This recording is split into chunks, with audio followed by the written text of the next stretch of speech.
Hey, what's up, everybody? This is Glenn Lewis, and you know I got soul.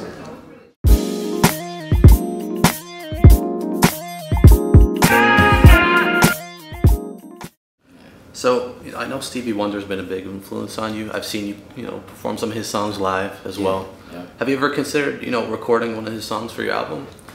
The funny thing is almost everybody I've talked to, they've always said, like, Glenn, for you to do, Stevie, it's redundant only because, that influence is like, 50%, 60% present in you when you do stuff.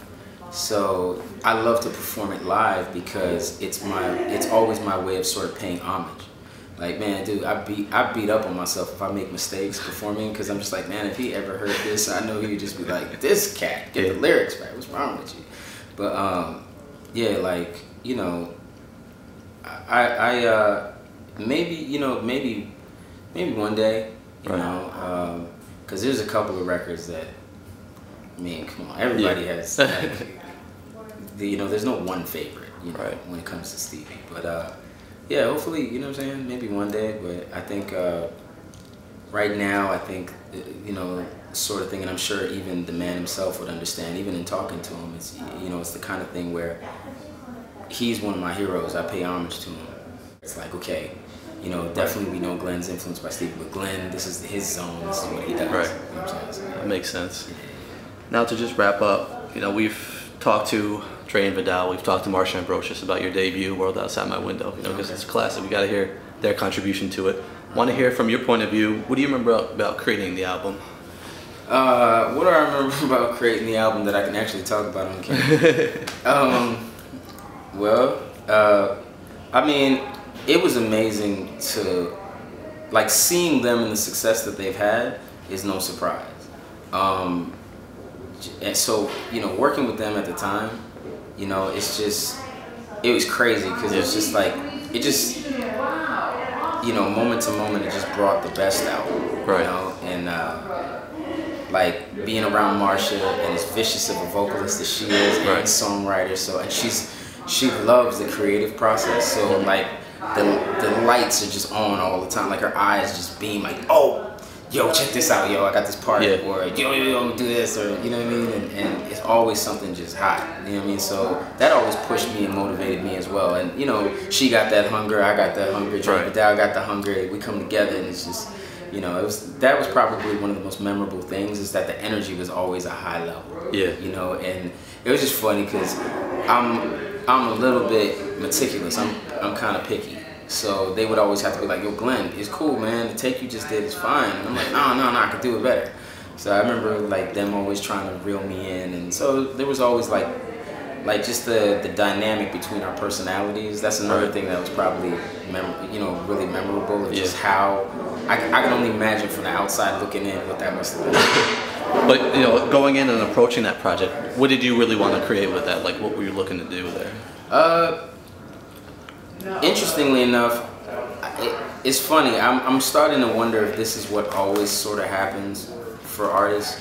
But I went into it with the mindset I wanted to make an impactful debut. Right. I wanted it to be something that really made a statement. And what ended up happening was, with working with Trey and Vidal, it ended up being this very loose, very just mood-driven, open concept thing, because literally the 15 records that ended up on that album were the 15 records that we cut for the album. So there wasn't really like the typical process of cut 20 to 30 records and then pick 12 or 13, you know what I'm saying? So it was really like, we just vibed. Everything was just this, real old school throwback. What we cut is what it is. Capture a moment. There it is. Boom. Wow. So I was like, really? That's how you? Really? And it wasn't until we got toward the end that we looked up and was like, all right, so this is it. And I'm like, what? What you mean? Like, can I cut some more? And they're like, no, we got it. I was like, all right. So yeah, that was that.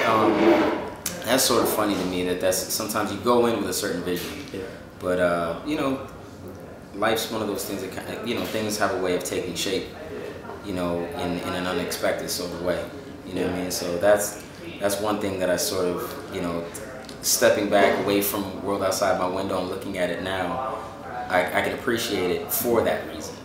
You know what I'm saying? I don't know what it would have been like if I really had a chance. Like I said, I'm kind of meticulous, so I don't know if I really had the chance to really like structure it the way I wanted it to, or wanted it to be.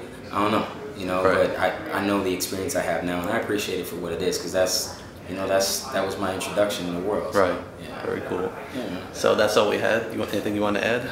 I would just want to let folks know that you can reach out to me on Twitter for shows, tours, or just say what's up.